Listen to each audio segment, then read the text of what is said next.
Previously on this channel, I have gone through some kind of quick concepts of myths, as well as then actually reading from things like the Prose Edda, and as well, I'm sure, just in general, in passing, I've mentioned kind of how myth relates to the books in the series, but today here we're actually going to be talking about how myth is implemented into the books of the Ragnarök Chronicles. Speaking of which, welcome to the channel by that very same name. My name is Dominic Hodgson, and yeah, this is just where we talk about I'd say usually we talk about the lore for the books that I'm writing, but to be more specific in this case, rather than the contents of the lore, we're instead discussing how that lore comes about, and again, how it's implemented. With an overall name like the Ragnarök Chronicles, you would definitely think that there is going to be some kind of mythological ties throughout, at the very least that being of Norse mythology. And indeed, if you've seen the earlier videos, especially like the Welcome to the Channel, those first day videos, and some of them will have said that I've tried to kind of bring together mythologies from all around the world, as many as possible, over the total course of the 55 planned books. But while it was that as early as the age of 8 when I first found out about the concept of Ragnarok and found it interesting, while it was from that early age that I had it in mind, and I thought, yes, that's what I'm going to be calling the series overall, despite that, still though, for the majority of the time, for at least like a decade, and a bit more probably going even earlier than that, there wasn't that much mythology in the ideas. It was more just about the kind of sci-fi collection of stories. Once again, just to retread old ground, just to make sure we have this starting basis. The majority of the ideas for the books for the Ragnarök Chronicles came more from ideas that I had as a young child. I could write down the ideas on pieces of paper and whatever. The ideas have very much evolved and changed since then, but they're coming from those early concepts. And it was at around the age of 10 that when I saw the kind of the pieces of paper lying together on the desks, I realised that they could exist within the same continuity. And of course, it was at that point I thought of implementing Ragnarok. It's just been that concept, name, term, whatever, had been with me for the 2 years since learning about it in year 4. And so as we're going through and planning, and say, just jotting out these science fiction stories, yes, of course, because it's Ragnarok, there'll be some mythology in there somewhere, and there's a little notion here, a notion there, but that wasn't what I was really focusing upon until we got to 2016, a year familiar from the first books, first 2 out now. I'll do the plug right here at this point. Gifts of the Manson, Archangels, as you can see. But anyway, yes, it was in 2016 that it kind of actually really dawned on me that while I have, say, a couple of bits of mythology here and there, I really should be doing more for the fact that it's called the Ragnarök Chronicles. And so it was at that point that I did more than just kind of use some notions that I was already vaguely, generally aware of, and instead actually started doing my research. The first, and a lot of which came from this book right here, and that may have just reflected the light. But yes, this mythology anthology for a vast number of the world's mythologies, although again, of course, it's not complete, and in turn, even within each mythology in themselves, it's not going to be detailing anywhere near everything, just like the main things to give an overview of. But that being said, with how thick that book is, it does give quite a bit of detail about, say, the important quote-unquote parts of each bit of the mythologies. So this was a very helpful tool in initially going through, for each of them, literally I would just go and write down, or type out more accurately, all of the important bits from what they've already identified as the important bits in kind of shorthand forms so that I could look over them more easily from my own frame of reference. Now, this was also at an age where, in general, I wasn't being most detailed with my notes, which was an annoying thing because when I then come back to look at them later, I'd be like, I knew this meant something important, but those couple of words, they mean nothing. I should have fleshed it out more. It's annoying, but at least in this case, I have the book that I can go back and cross-reference. But yeah, I'd make notes so I could look at kind of, instead of having to flick through 20 plus pages, and that's probably on the low end for this book, for a given set of myths, I could just see them all kind of typed out on a single page in kind of short notes, and I get that overview sense. Of course, as I say, this book is nowhere near complete in terms of representing all the world's mythologies, and even if it claimed to be, I still would be looking at other places as well, because whenever you're doing research, you shouldn't just take the first source that you find at face value. You should cross-reference and all of that stuff that would end up in a bibliography of an essay or whatever. So I looked at other places as well, but this was a good starting point for me. And looking at these then, it was a matter of where to attribute each set. Some things very clearly fell into place. So for instance, because it's the Ragnarök Chronicles, if we start focusing on the Norse stuff first, so getting through those concepts and thinking, okay, these very clearly need to relate, at least some of them, to the most important things in the franchise. So let's see where we can attribute this bit and this bit. And by attribute, I mean basically say, well, either find something that's already in the concepts and the plans and say actually that's similar enough that we could say that's the same thing, make just a couple of tiny tweaks here and there, and then also maybe change the name itself so that it, more accurately fits. And you can tell there's a word corruption. I've talked about the corruption of words and terminology before. And that's not to say that every single word is going to have mythological ties in themselves. For instance, just a couple of videos ago, the Asnemwois and Polanzias, those are two words that I came up with much earlier, and because I liked those words, I didn't want to change them. So those two words in themselves, okay. For the most part, for all intents and purposes, yeah, they just stayed without mythological connections, and instead it was more some of the details surrounding them that then had the mythological ties. So actually that's kind of the same here, kind of the same here. Or I would notice that there's a gap. I could put something in here, we haven't really fleshed this bit out. Well, if we're already using this bit of this mythology here and this bit of this mythology here, it would make sense that this other concept, that would be now what fits into that gap, and then we'd flesh out that gap with that frame in mind. Now, the reason why I paused on Asnemwois and Polanzias is that I think I have actually kind of retroactively, by happenstance, found other things in mythologies that did.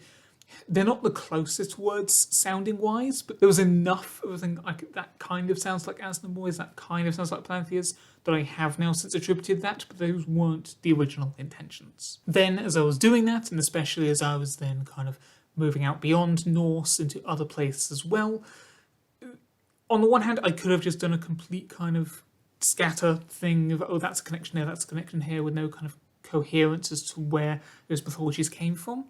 Yet, in terms of in-universe internal logic, as well as just from my writing point of view, having a better framework of keeping a track of where everything is and where potentially I can put in some other stuff, it became more that, while there are still strands here and there that it kind of, yeah, they do cross over a bit, there is very much more of a sense of this part of the multiverse at this point in history, that is more commonly the inspiration for myths from this part of the world. Whereas this point in the multiverse at this time is instead for these myths, rather. And again, rather than just doing it like randomly, I would basically go through, let's say, Native American mythology.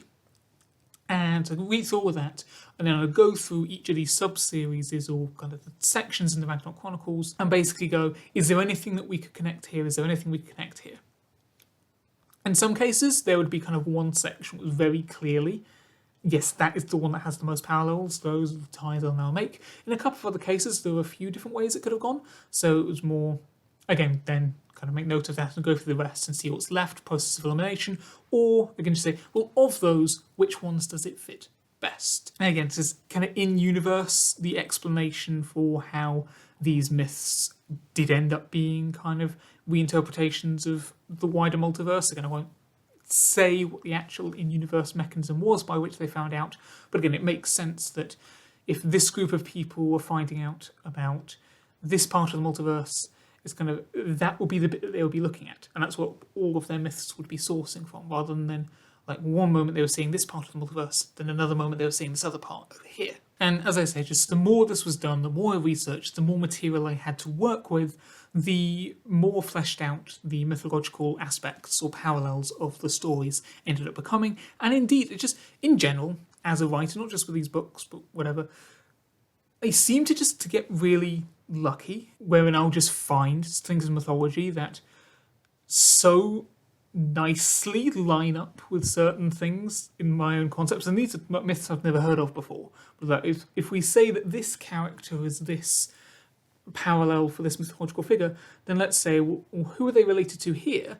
Well, actually, that related person, who inherently would kind of be equivalent relation in myth, they go through basically the same experience. And that's pretty simplified, and I don't think it's actually an example, but to hopefully get the idea across, there have been some cases where it does just work automatically with the related myths in mythology kind of matching up with related aspects of the stories that I've also come up with on my own. Or to kind of give wider examples of what I meant by lucky in terms of that case, sometimes there will just be like when I'm thinking through the ramifications of something, which I maybe haven't thought through before, and it's just some element of a story occurs to me, actually, well, it would have this consequence as well, which I haven't thought about before. That's potentially a problem. Or maybe also I add in a new element somewhere and that has ripple effects and so forth. But it just so happens that the majority of the time, some other elements that are also added in elsewhere that I hadn't meant to connect actually already kind of inherently sets up a solution to that very same problem. There aren't, at least from memory, too many problems. It's like, okay, I now have to come up with a whole other thing to solve that and implement that as well. Usually the means for a solution I hadn't thought of to a problem that I hadn't thought of were already there to be taken care of. Anyway, I'm getting off track. After the kind of this is done, when it comes to then the names, as I kind of mentioned before, kind of the example I'm pretty sure I've used before is the idea of, for instance, Hathor actually being Holthor, because there's similar sounds, but you've switched out a few letters and it's slightly different, but you can still kind of see the connections. In those kind of cases, it does still rely on you knowing the mythology and knowing the source words to kind of make those connections. Otherwise, it is just maybe going to look like gibberish on the page, which is fair enough. As I say, other words like Asnemwois already were. I might actually, I think I have thought about this. I may do a video at some point just clarifying which words do mean nothing, that don't have connections, so therefore all the others you can assume do. Just say, if you were going through the books at some point in the future, trying to work out what connections there were, just so you have a checklist, say, there's no point looking into this thing, there's no point looking into this thing. Albeit, with those words, yeah, just some kind of playing around with the sounds, trying to, online, find how the word is pronounced in the original language as best I can. Sometimes it's not possible, but sometimes it is as well. And as I say, just saying it through a few times, playing around with the sounds and then also working out how to write it phonetically. In every single word that I make up, it's pronounced as it's, like you may have something like a silent K or something like that, but then that's usually in a place where, kind of, at least in the English, if you look at it, if you had a word beginning KN, you would assume the K is silent, something like that, at the beginning of the word. But either way, yeah, usually they are spelt phonetically. So if you're trying to work out how to spell them, just literally go through the combinations of letters, how would they usually sound? Sometimes they're a little bit more tenuous because sometimes they are still gibberish words. Other times I do try to make them line up with the English. And again, there isn't a universal reason why the words would be as English, so interpret it into the correct language, but I'm not going into that fact. Spoilers, but sometimes it may be like, I try to get the word project in there as an example, and in one case where projects is the thing. Actually, okay, yeah. One thing, I won't say what the mythological thing it's connected to is, but one term that is like that is Project I Fierce, which again, you can see that with that one, that is a little bit of a stretch in the pronunciation, but kind of I can justify with me knowing what the connection is, that yes, there is enough of a, you can get the links there. So yeah, sometimes for the act of having it mean existing words rather than still being brand new strings of letters, yeah, I'll make the stretch, but there should always be a way to identify what the original thing was. At which point we then just come to this kind of implementation of mythology in a more source. No, that's not how I want to say that. In kind of being more of a direct inspiration. Because as I say, the majority of the ideas that, at least kind of the base concepts that go into the Ragnarök Chronicles, I have had for over a decade at this point. But there are a handful, which are more relatively new, that I've come up with instead in the last couple of years, and have been slotted in here and there. And with these ones, because I came up with these after my kind of ramped push for incorporating mythology, as I was setting this out, while still, yes, the baseline concepts were still more just from a purely science fiction standpoint, rather than being absolutely originally from mythology that I had left over. Beyond that kind of baseline, the incorporation of mythology into that has still been much more of a core thing. So with adjacent truths, which I've mentioned in a previous video in the iCard, which is in theory the one that I'm writing now, I'll be writing next. We've got other things that I'm working on at the moment, including editing book 3 and other creative things. But the next book, once I came up with the initial premise for that being the location and kind of what the style of story was, I was like, okay, before we get anywhere else, what's the mythological connection?